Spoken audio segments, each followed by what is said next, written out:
As the ancient Greek philosopher Seneca once said, "True friendship is rare and valuable. It is hard to find, and even hard to endure when it does."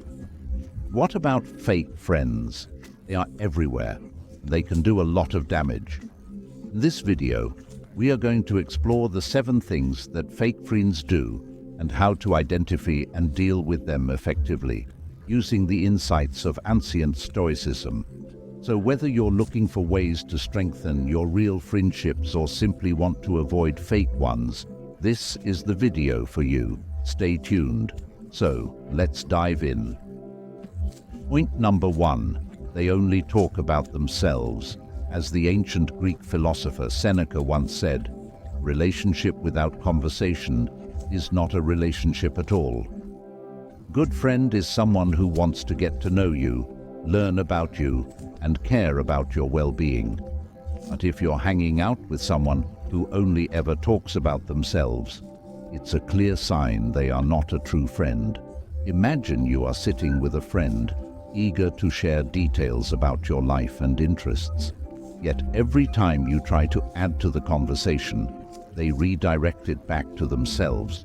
They ramble on about their latest promotion at work, the new car they bought, or the great vacation they just took, without ever asking about what's going on in your life. In the words of Plato, a true friend is one who loves you just as you are and remains with you even when things begin to go wrong. But if your friend is just focused on themselves, they're not a true friend. As Emily Dickinson wrote in her poem, "A friend is someone who understands your past, believes in your future, and accepts you just the way you are." If someone doesn't accept you or want to understand you, then they're not a true friend. As for advice, remember that communication is a two-way street. Consider the words of Thich Nhat Hanh. "The most precious gift we can offer others is our presence. When mindfulness embraces those we love, they will bloom like flowers." Your attention is one of the greatest gifts you can give someone. If your friend doesn't reciprocate and give you their full presence, then the friendship is imbalanced. The ancient Greek Stoics also emphasized the importance of listening and understanding in friendship. As Epictetus said, "We have 2 ears and 1 mouth so that we can listen twice as much as we speak." Always talking about yourself indicates you're not listening enough. Seneca gave this warning about self-centered friends. Let not your friends exceed you in their attention and kindness. If they do, you must equal and repay them in the same coin. True friendship is reciprocal. If someone only cares about themselves, it's time to move on. In terms of more modern advice, consider what the psychologist Carl Rogers said about empathy. The great gift of human beings is that we have the power of empathy. Real friends display empathy by seeing the world through your eyes. Narcissists lack that ability, as they are too focused on themselves.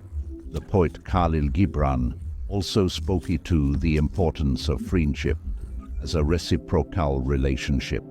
"Let there be spaces in your togetherness, and let the winds of the heavens dance between you. Love one another, but make not a bond of love." True friends give each other space to grow. So in summary, if you have a self-centered friend who is incapable of showing interest in your life, they are not demonstrating the openness, empathy, and reciprocity that characterize a true friendship. The signs of a fake friend who only talks about themselves include constantly redirecting the conversation back to themselves, lack of questions about your life, interests, or feelings, inability to listen attentively when you speak, lack of genuine curiosity to understand your perspective, failure to reciprocate interest and attention, monopolizing interactions with non-stop talk about themselves. While occasional self-focus is normal, a pattern of excessive self-interest indicates a lack of care for you. Bringing up your concerns to the friend doesn't change their behavior. It may be healthiest to spend less time with them going forward and seek out relationships with more reciprocal give and take. You deserve friends who make you feel heard, understood, and valued, not overlooked. Point number 2. They only talk to you when they want something. As the philosopher Aristotle once said, without friends, no one would choose to live, though he had all other goods. True friendship should be desired for its own sake, not for what you can get out of it. Yet they only interact with you when they want something from you, a sure sign of a fake friend.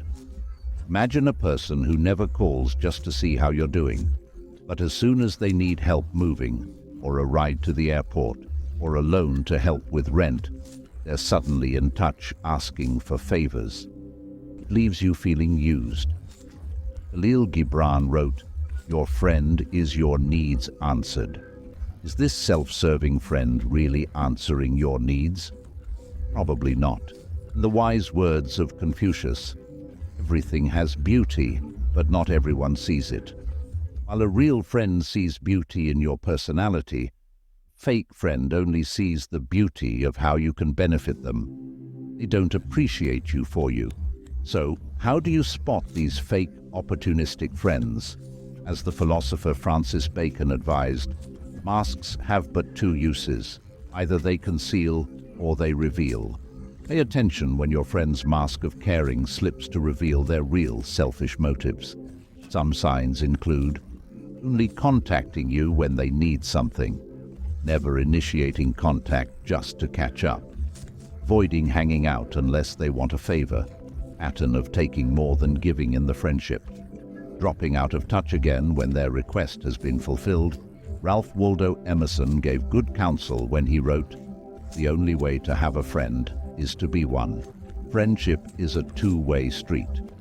If you're always giving but your friend is only on the taking end, that dynamic will breed resentment. As for what to do, the Roman philosopher Seneca wisely said, "Be wary of the man who urges an action in which he himself incurs no risk." Don't let people take advantage of your kindness. It's okay to say no sometimes. You deserve friends who make time for you, not just use you. Nurture relationships that are mutually fulfilling. And as the Buddha taught, an insincere and evil friend is more to be feared than a wild beast. Be mindful and distance yourself from fake friends who only see you as a resource to exploit. You are so much more than that. Point number 3. They don't listen to you or support you. As Ralph Waldo Emerson wisely stated, the only way to have a friend is to be one. True friendship is a two-way street, requiring open communication, understanding and support from both people. But fake friends fail on this front. They don't genuinely listen or provide backup when you need it. Imagine sharing an accomplishment, struggle, or dream with your friend. Rather than asking thoughtful questions or offering encouragement, they glance at their phone or zone out. Later, when you try to continue the conversation, it's clear they retained none of what you said. In the words of Thich Nhat Hanh, the most precious gift we can offer others is our presence. Being fully present shows you care. Fake friends lack presence and miss the nuances of what you say. As the philosopher Epictetus warned, we have 2 ears and 1 mouth, so that we can listen twice as much as we speak. Fake friends do the opposite. Or picture a time you really needed support. Maybe you lost a job or went through a bad breakup. Real friend would be there with compassion, kind words, and a shoulder to lean on. The fake friend makes excuses or turns the focus back on themselves. As Plato said, true friend is one who loves you just as you are and remains with you even when things begin to go wrong. Disloyal fair-weather friends hit the road when storms come rather than providing backup.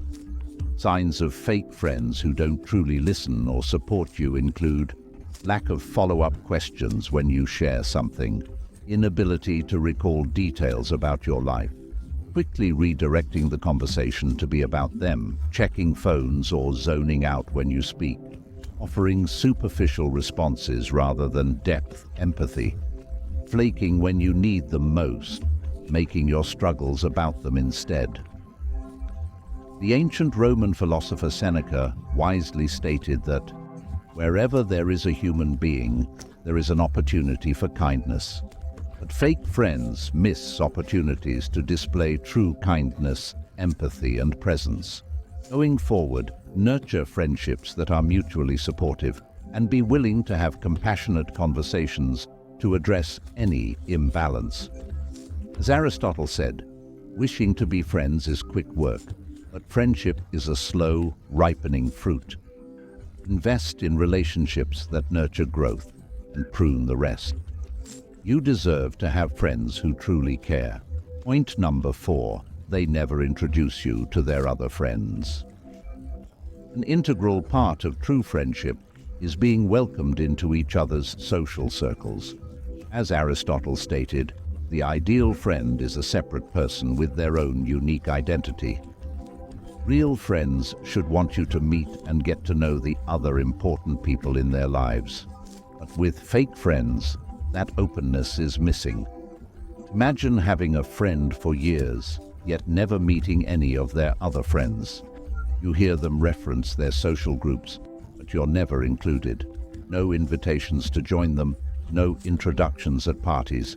It's like they've put up an invisible wall between you and their inner social circle. This secrecy and exclusion is a tactic fake friends use to maintain control and prevent you from forming authentic connections that expose their phoniness. As Leonardo da Vinci wrote, "Nothing strengthens authority so much as silence." By keeping you isolated, they silence any outside perspectives that could reveal the truth. Signs that someone may be excluding you from their other friendships include never inviting you to meet or hang out with their other friends, getting vague when you ask about their buddies, avoiding introducing you to people at social gatherings, making excuses why you can't join their group activities, keeping parts of their life private and hidden from you. As the philosopher Seneca stated, no man can live happily who regards himself alone, who turns everything to his own advantage. Real friendship involves expanding your world, not limiting it. Evaluate your friendships. Are there people keeping you separated from the rest of their lives? Initiate conversations to address this barrier. Lean into relationships that organically draw you into a warm circle of friendship. Surround yourself with people who want you to know all parts of who they are. You deserve that openness. Point number 5. They apologize without changing their behavior. We've all had friends offer up flimsy apologies without any real change or self-reflection. As the old adage goes, actions speak louder than words. So no matter how pretty the apology sounds, it means nothing if their behavior stays the same.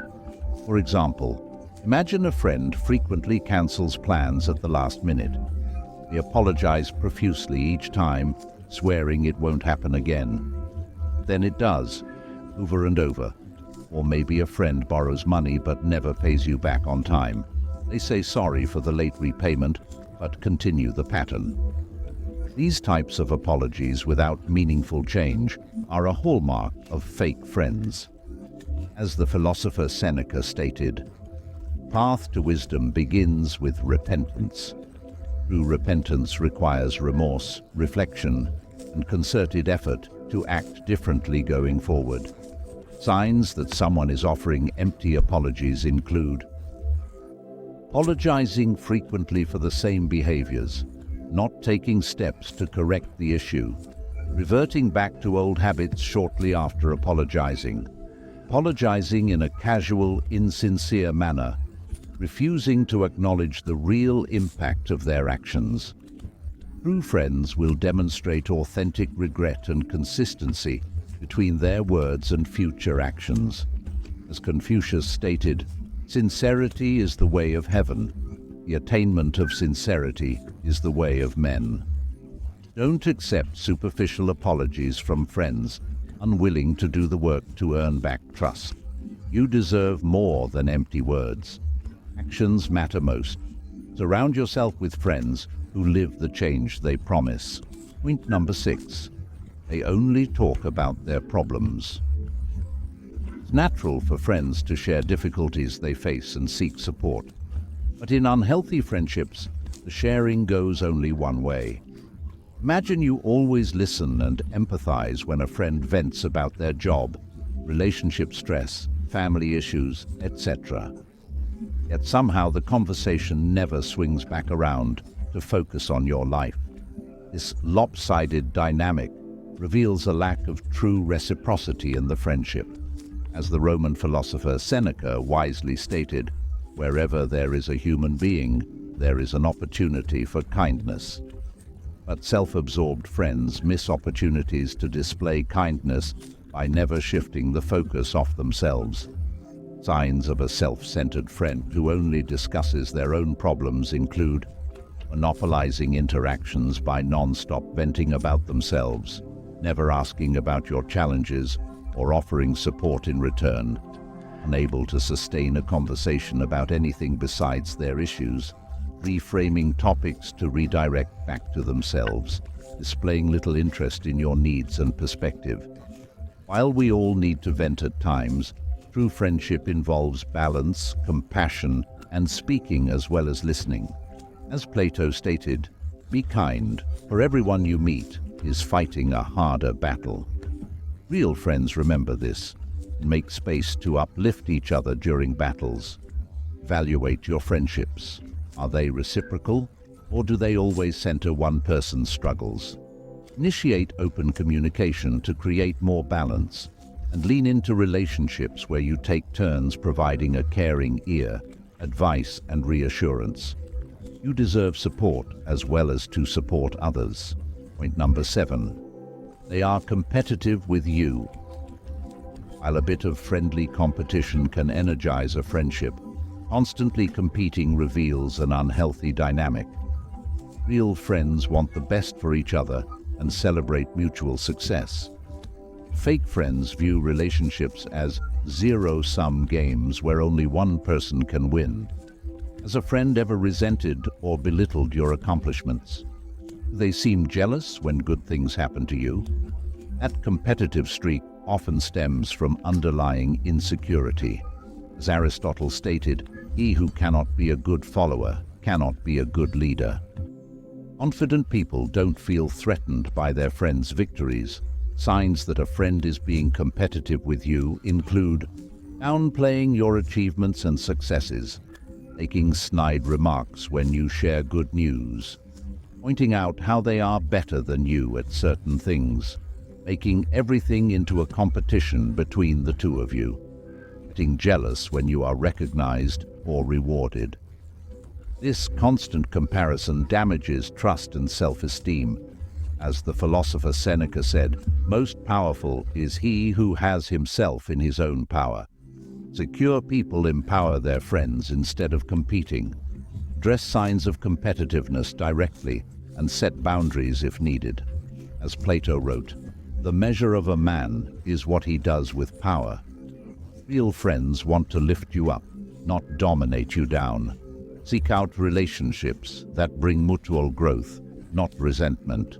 You deserve encouraging friends who celebrate your progress. Bonus point: they make everything transactional. An unsettling sign of a disingenuous friend is when they make every interaction somehow transactional. With them, nothing comes without strings attached or an expected reciprocation. For example, maybe they always say yes to small favors, but then aggressively follow up requesting you repay them in some way. Or they act very generous at times but remind you of it excessively later. As the Roman philosopher Seneca wisely stated, benefit consists not in what is done or given, but in the intention of the giver or doer. True friendship stems from a place of care and goodwill, not quid pro quo scorekeeping. Other signs of a transactional friend include making you feel guilty or indebted when they are kind, bringing up past favors and using them as leverage, expecting to be paid back for every drink, meal, etc., making tit-for-tat deals rather than giving freely. This nickel and diming of friendship leaves everyone feeling unsatisfied. As Aristotle observed, the essence of friendship is entireness, just as the essence of justice is equality. Seek out friends who give without expectation and bring balance to relationships. If you have a transactional friend, be honest about feeling more like a business partner than a companion. Encourage a spirit of openness, generosity, and good faith going forward. Mutual understanding and care should be the currency of true friendship. And those are the key signs of fake friends and how to handle them. I hope this video gave you some useful insights into nurturing real relationships and avoiding unhealthy ones. Remember, you deserve people in your life who sincerely care for you, not just what you can do for them. Value friendships that uplift both people. As the philosopher Aristotle said, "What is a friend? A single soul dwelling in two bodies." Real friendship takes root when souls connect. I'd love to hear your thoughts on this topic. Have you dealt with any fake friend situations before? What red flags or advice resonated with you? Let me know in the comments below. And if you found this video meaningful, please like and subscribe to show your support. I truly appreciate each view, share, and subscriber. It helps me continue creating content to help navigate life's complexities and cultivate self-awareness. Until next time, take care and keep reflecting on what really matters. The Stoics had great wisdom that still applies today. We could all use more true, uplifting friendships in our lives. Seneca said, "To want friendship is a great fault. To have friendship is a great blessing."